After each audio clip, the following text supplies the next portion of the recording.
दोस्तों स्वागत है एक बार फिर आपका। आज मैं इस वीडियो में आपको बताऊंगा कि भगवान शिव को अर्धनारीश्वर क्यों कहा जाता है या अर्धनारीश्वर रूप उनको क्यों लेना पड़ा। तो दोस्तों हिंदू धर्म में भगवान शिव को कई अलग अलग रूपों में पूजा जाता है। उन्हीं रूपों में से एक है अर्धनारीश्वर का रूप, जिसका अर्थ है कि आधा हिस्सा नारी का और आधा नर का। इस आधे स्वरूप में भगवान शिव अपनी पत्नी उमा के साथ अपने भक्तों को दर्शन देते हैं। कहा जाता है कि नर और मादा ऊर्जा का संश्लेषण सभी सृजन का आधार है, इसलिए शिव और शक्ति एक साथ मिलकर इस ब्रह्मांड का निर्माण करते हैं। शास्त्रों में यह भी कहा गया है कि भगवान शिव ने यह रूप अपनी मर्जी से धारण किया था। शिव पौराणिक कथा के अनुसार सृष्टि के प्रारंभ में जब ब्रह्मा जी द्वारा रचित की गई मानसिक सृष्टि विस्तार न पा सकी तो इस बात से वह बहुत दुखी हुए और उसी समय आकाशवाणी हुई कि हे ब्रह्म, अब मैथुनी सृष्टि करो। आकाशवाणी सुनकर ब्रह्मा जी ने मैथुनी सृष्टि रचने का निश्चय तो कर लिया, लेकिन उस समय तक नारियों की उत्पत्ति न होने के कारण वे अपने निश्चय में सफल नहीं हो पाए। तब ब्रह्मा जी ने सोचा कि परमेश्वर शिव की कृपा के कारण या शिव की कृपा के बिना मैथुनी सृष्टि का निर्माण नहीं हो सकता। अतः वे उन्हें प्रसन्न करने के लिए कठोर तप करने लगे।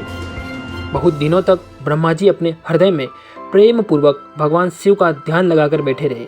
एक दिन उनके तप से प्रसन्न होकर भगवान उमा महेश्वर ने उन्हें अर्धनारीश्वर रूप में दर्शन दिए।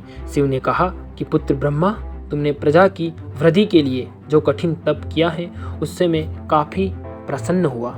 मैं तुम्हारी हर इच्छा अवश्य पूरी करूंगा।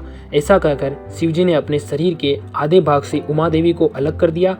ब्रह्मा ने कहा कि एक उचित सृष्टि निर्मित करने में अब तक मैं असफल रहा हूँ। मैं अब स्त्री पुरुष के समागम से प्रजा को उत्पन्न कर सृष्टि का विस्तार करना चाहता हूँ। परमेश्वरी शिवा ने अपने बाहों के मध्य भाग से अपने ही समान कांतिमणि शक्ति की जो प्रकट की। सृष्टि निर्माण के लिए शिव की वह शक्ति ब्रह्मा जी की प्रार्थना के अनुसार दक्ष की पुत्री हो गई। इस प्रकार ब्रह्मा जी को उपकृत कर अनुपम शक्ति देकर देवी शिवा महादेव जी के शरीर में प्रविष्ट हो गई।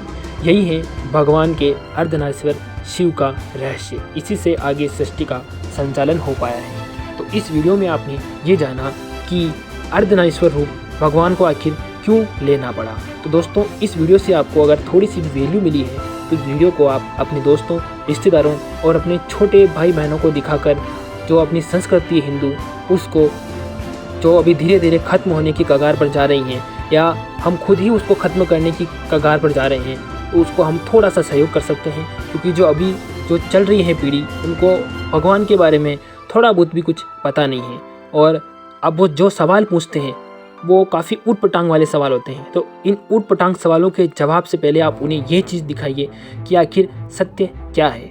तो दोस्तों मिलते हैं इसी प्रकार किसी अगली वीडियो में। तब तक आप अपना ख्याल रखेंगे और अपने परिवार का भी ख्याल रखेंगे। तब तक मैं विदा लेता हूँ आपसे। जय श्री राम।